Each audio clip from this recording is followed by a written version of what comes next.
Fala, gente, beleza? Esse é o canal da Hook Captain. Hoje a gente vai falar sobre no-code, lógica e um benchmarking, um estudo que a gente fez na plataforma Bubble, que está sendo bastante usada agora, talvez a líder de mercado.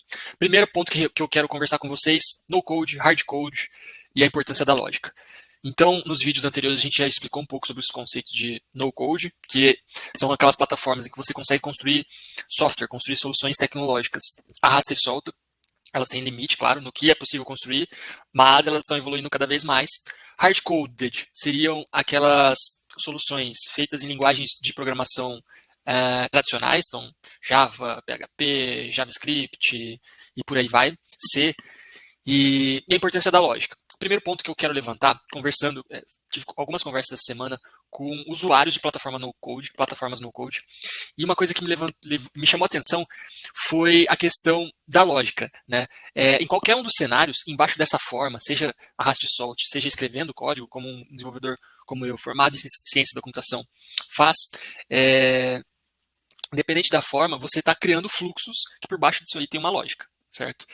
O criador da lógica, seja o cara do arraste e solta, seja o desenvolvedor, ele tem que implementar ela de uma maneira bem inteligente, sem gambiarras ali, para que ela seja bem sucedida. E isso foi uma coisa que eu ouvi de usuários de plataformas no code. Ó, a lógica, cara, eu preciso fazer certinha, senão a coisa não vai para frente. Bem interessante esse ponto.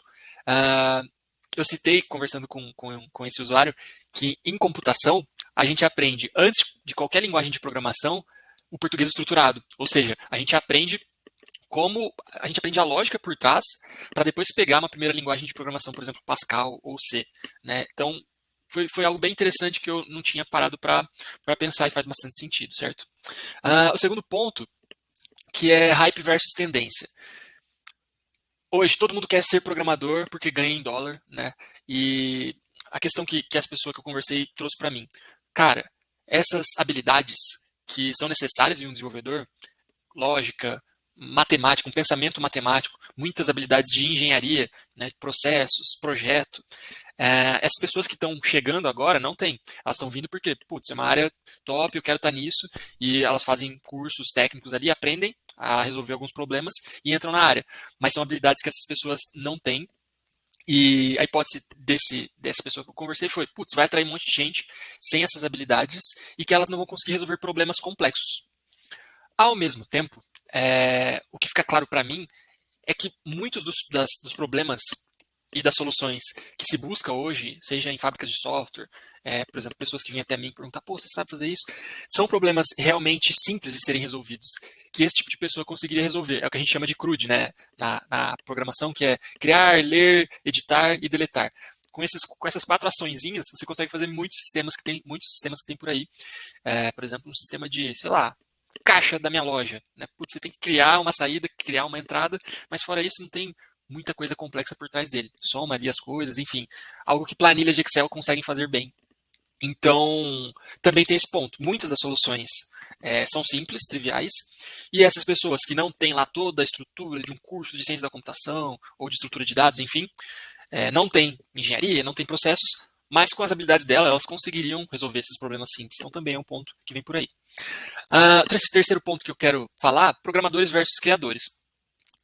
Nessas conversas, tem ficado claro para mim que, se vocês virem alguns dos vídeos anteriores do canal, eu falo bastante que, um dos propósitos meus e da Hook Captain é poder permitir que a tecnologia já chega, mas que a produção de tecnologia seja possível para qualquer pessoa do mundo.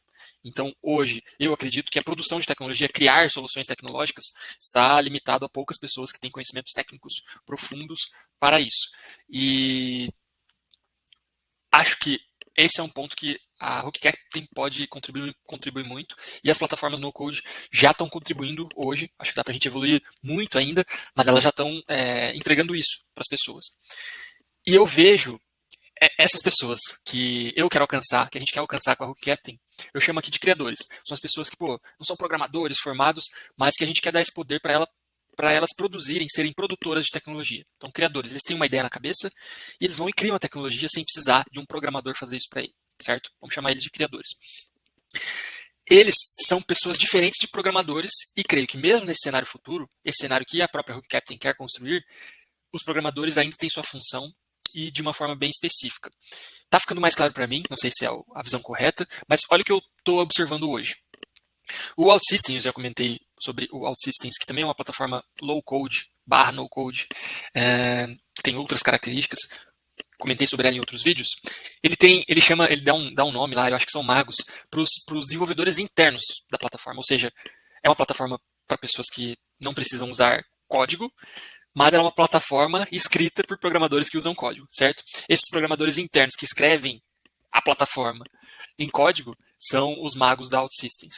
Então, esse cara continua existindo. Esse cara que permite, e acho não, com certeza aqui na Rookcaptain a gente também vai precisar desses caras, que permitem, então, vão lá no baixo nível, escrevem as coisas que não são de acesso de toda a população, então coisas baixíssimo nível, complexas e tal, conhecimento de bastante tempo de estudo, e a partir desse conhecimento eles criam, trazem, emergem para toda a população, daí sim para uma multidão de pessoas, o alto nível, ou seja, formas mais fáceis de fazer aquilo. Eu acho que esse desenvolvedor baixo nível continua existindo, mesmo porque ele que vai ser o cara que tira as coisas lá de baixo e vai jogando elas para cima, é necessário trazê-las lá de baixo. Né?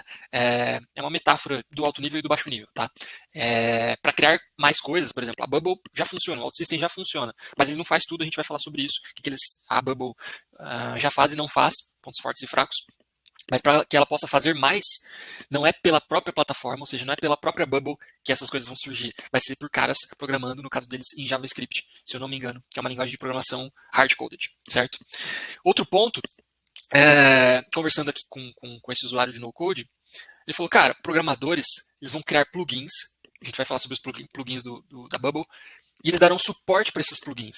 O que ele quer dizer com isso? Já vamos mostrar, mas além das coisas básicas, que a padrão ali que a Bubble já tem implementado, de Rust Salt, você também tem plugins, que não é um conceito novo, vem lá do WordPress e vem de muito antes, que são pacotes ali de código, feitos sim por programadores lá no baixo nível, mas que eles fazem de forma que os criadores lá no alto nível conseguem arrastar e soltar, certo?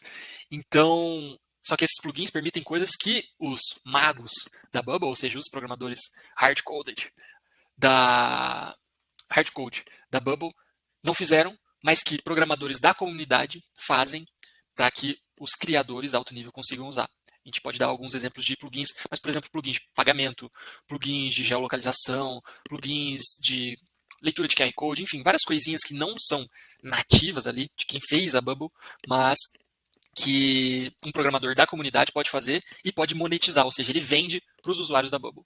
Acho que esse cenário faz muito sentido também aqui para a Rookcaptain, já falamos disso em alguns vídeos anteriores. Uma frase que eu queria que você respondesse aí. Será que o cliente e o usuário final se importam com a tecnologia? Essa é uma frase que pouquíssimos dos usuários e clientes vão se importar realmente com a tecnologia. Eu diria lá que 5% do topo, ou talvez 3% do topo. O que esse cliente, o usuário? O cliente é o cara que está pagando pela solução, sei lá, a padaria que comprou um software ali para organizar as finanças da padaria. E talvez o usuário seja o vendedor ali, o administrador da padaria, se não for o mesmo que o dono, ou seja, o vendedor da padaria que tem que gerar a nota fiscal ali para alguém que chega ali. Então, de qualquer forma, os dois são o fim, né? São para quem criou a solução de software, quem criou a solução tecnológica, está entregando, quem obtém o valor daquela solução. Será que eles se importam com a tecnologia? E cada vez mais a minha conclusão é que não, né? Pode ser óbvio para você, mas para mim está ficando cada vez mais óbvia. É claro, dependendo da tecnologia, ela pode ter limites, né? Limites de performance, limites de funcionalidades, e daí sim vai chegar nesse ponto que o cliente ou o usuário final se importa, porque você como criador, criador da solução tecnológica, você vai ser solicitado, né? Quero que funcione mais rápido, ou quero que tenha essa funcionalidade. Você vai se deparar com uma limitação da sua tecnologia, que você escolheu. Na hora da venda você não falou sobre isso, mas agora nessa solicitação você pode se deparar com essa limitação e daí você tem que trazer isso à tona. Mas a minha tecnologia não permite isso, fica mais rápido. Beleza, daí sim fala-se sobre tecnologia e talvez daí é a primeira vez que o cliente, o usuário final, vai ouvir você, criador, produtor da tecnologia, da solução, perdão, falar sobre isso. Mas o ponto é que o cliente e o usuário final não se importam com a tecnologia. Então, se a tecnologia permitir performance, permitir funcionalidades que ele quer, permitir uma boa usabilidade, cara, se você fez em no code, em hard code, em whatever, o cliente vai estar satisfeito, certo? Esse é um ponto muito importante para o no code. Vamos falar de Bubble agora. Bubble.io é fundada em 2012 e a primeira rodada de investimento em 2019. Muito importante isso. 7 anos desenvolvendo o produto. Também aconteceu com o Slack. E daí em 19, com um produto muito provavelmente já sólido, né? A primeira rodada de investimento, seed, 6,3 milhões de dólares. Em 2 anos, eles já entram no Series A com 100 milhões de dólares. Valuation eu estimo em 600 milhões de dólares em 2021. Que crescimento, né? A partir de um produto muito bem estruturado. Vamos falar sobre esse produto. Bom, então, nosso review aqui, dentro do Bubble, a gente importou um projeto, é daqueles projetos que vem. Então, viu ali o builder de interface, aqui já na parte responsiva. Eles implementaram os grids recentemente. Inclusive, essa versão é sem os grids. Acho que na sequência a gente vai abrir ali uma versão com grids. Mas vocês veem que clicando em cada elemento, dá para alterar os elementos. Aqui a gente acessa todas as páginas criadas. Então dá para você criar uma página e depois você linka ela no fluxo, né? Aqui a gente está criando uma nova página. Ela vem vazia. Ah tá, nesse momento a gente faz o upgrade para a versão com grid. Aqui à direita, caso você queira fazer o deploy. Então fazer o deploy é jogar essa página para produção, né? E aqui clicando no elemento página, tal como me lembra bastante as engines de jogos, né? Você clica sobre o elemento e ele mostra ali todas as opções do elemento. Ali a gente viu todas as variáveis que são possíveis colocar no elemento. E olha lá. Então, nesse momento é um botão, então abre-se aí todas as opções, as variáveis, configurações de botões. E ali as condicionais, né? A gente seta, ó, quando clicado, coloca a cor vermelha. Então já começa na parte da interface a ter algum tipo de lógica com as condicionais. Ali a formatação disso, onde ele vai ficar. Aqui, vou só pausar para explicar. Eu quero, nesse momento, listar, por exemplo, dentro dessa lista, desse elemento que a gente acabou de arrastar e soltar, a lista de lojas ou lista de usuários, né? E então aqui, diferente do que é feito no OutSystems, em que você tem que criar um agregado, eles chamam lá. Então o agregado ele já vem filtrado. Por exemplo, a gente quer só a lista de usuários que se cadastraram entre ontem e hoje. No OutSystems você tem que criar isso lá na parte de dados. Aqui no Bubble você seleciona o componente e fala, ó, para esse componente eu quero os usuários que se cadastraram entre ontem e hoje. Então isso é feito na parte da interface. Então são detalhes, né? No final das contas é o mesmo processo, mas são detalhes que importam para facilitar a experiência do usuário, né? Vou soltar aqui. Então aqui a gente vai para a parte de dados, né? O banco de dados. Então esse menuzinho à esquerda ele mostra as partes ali da aplicação. Aqui a gente está criando basicamente uma tabela, né? A tabela lojas já vem com alguns campos pré-definidos, inclusive slug, que é bem útil para SEO, né? Caso você queira usar ali na URL, né? Então todo campo vai ter todo o registro vai ter um slug. E aqui para criar um novo campo, né? Ali a gente mostra que ele mostra sim e não, ao invés de booleano, que é uma palavra mais técnica de programação de desenvolvimento, e alguns campos mais alto nível como geolocalização. Ali as configurações do site barra aplicativo, SEO, meta tags, que é uma parte um pouco mais WordPress, Wix do que OutSystems, né? OutSystems é para sistemas, muito focado nisso. Aqui é um pouco mais varejo, digamos assim. Aqui os plugins, a gente passa rapidamente pelos plugins.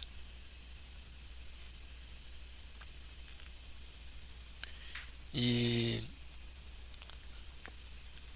a gente estava tentando criar um novo campo, mas como estava gravando a tela não foi possível. Alguns campos não apareciam, mas era um bug do share screen ali. A gente voltando no design. Aqui é a parte dos plugins. Então ali em cima é possível criar plugins, como eu falei anteriormente no vídeo. É possível você criar plugins hard-coded. Então e, se eu não me engano, em JavaScript. Mas já tem uma comunidade, uma biblioteca de muitos plugins, tal como acontece na OutSystems, né? Inclusive aqui para você fazer chamadas de outras APIs, você usaria aqui o API Connector. A gente está mostrando aqui como faria uma chamada de um, de um outpoint de um endpoint externo. Aqui é a parte do workflow. Ele faz de uma maneira, não explorei muito essa parte, mas faz de uma maneira diferente do OutSystems. Então, é aquela pegada de eventos e o que acontece dependendo de cada evento. Então, aqui várias ações. Bem simples a forma que ele mostra isso, né? Lembra até um software open source. Então, aqui o fluxo, né? Dado um clique, vá para a página tal. Então, quando o botão A é clicado, vá para a página tal. E essa ação, esse workflow, é disparado lá por aquele elemento da interface. Então, no elemento a gente linka essa ação, né? Esse workflow.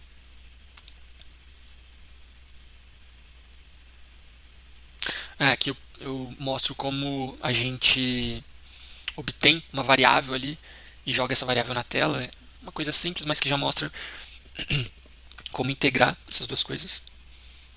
Os dados que estão passando ali pelo workflow e mostrá-los ou utilizá-los dentro da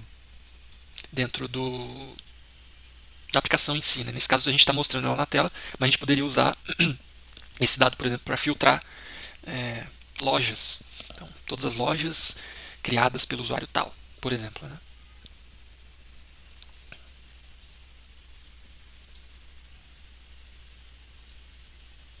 O que mais tem de interessante?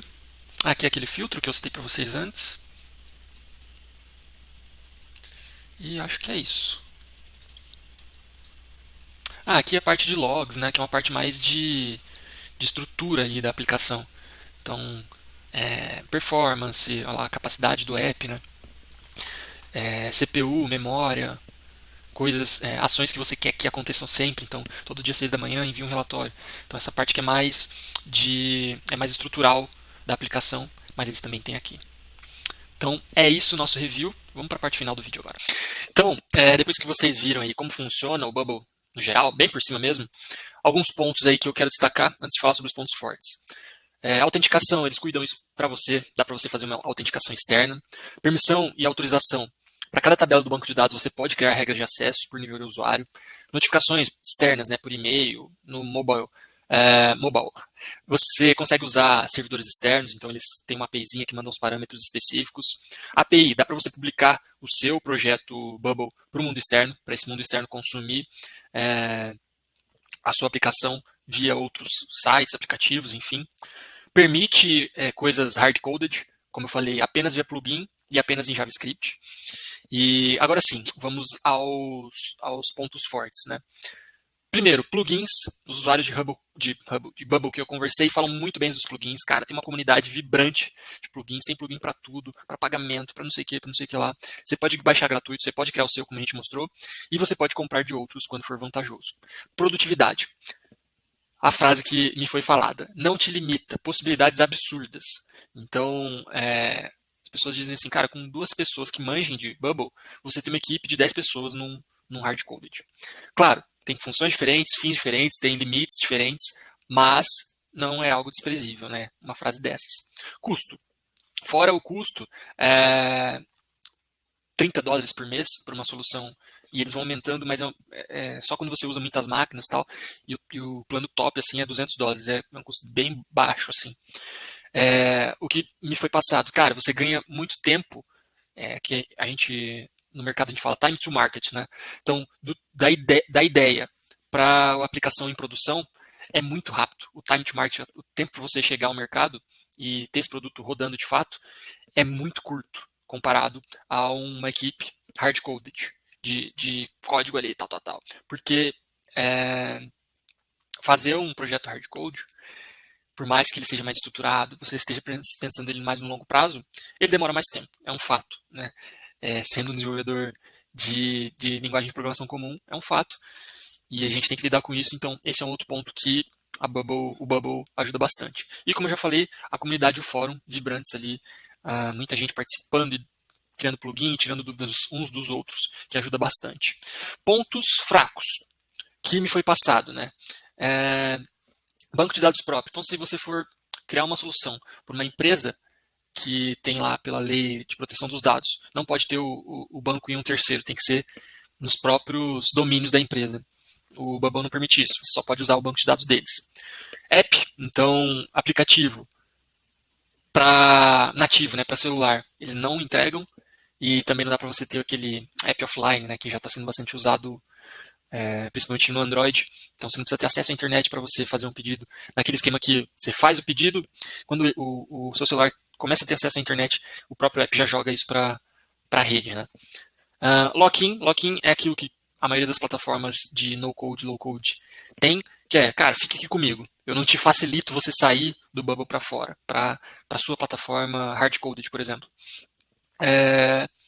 Tem um lock-in, ele te dá os dados em CSV, mas é bem limitado, ele não te incentiva a fazer isso. E outro ponto que não está no slide, perguntei para as pessoas, cara, você faria um e-commerce no Bubble? Não, eu faria usando, sei lá, um WooCommerce ou uma loja integrada. Você faria uma landing page? Não, eu faria, sei lá, usando WordPress. Então, o caso de uso para uma plataforma low code, ele é bem específico, porque se você vai para algo muito específico, que já tem plataformas que fazem só aquilo, talvez para um usuário alto nível compensa fazer naquela plataforma, porque ela é ainda mais fácil. Então tem vários níveis aí. E esse é um ponto fraco, eu diria, de uma plataforma low code, que se ela já vai para alto nível, mas se tem algo que é mais alto nível que ela, a pessoa, o usuário, né, o criador lá que a gente chamou, vai preferir essa mais específica, mais fácil ainda.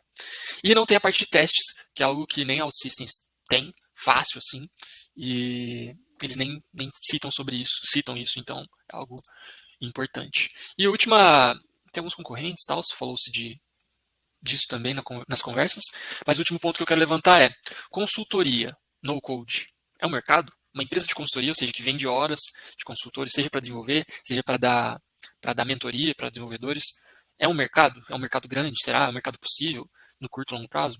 Tá aí uma dúvida.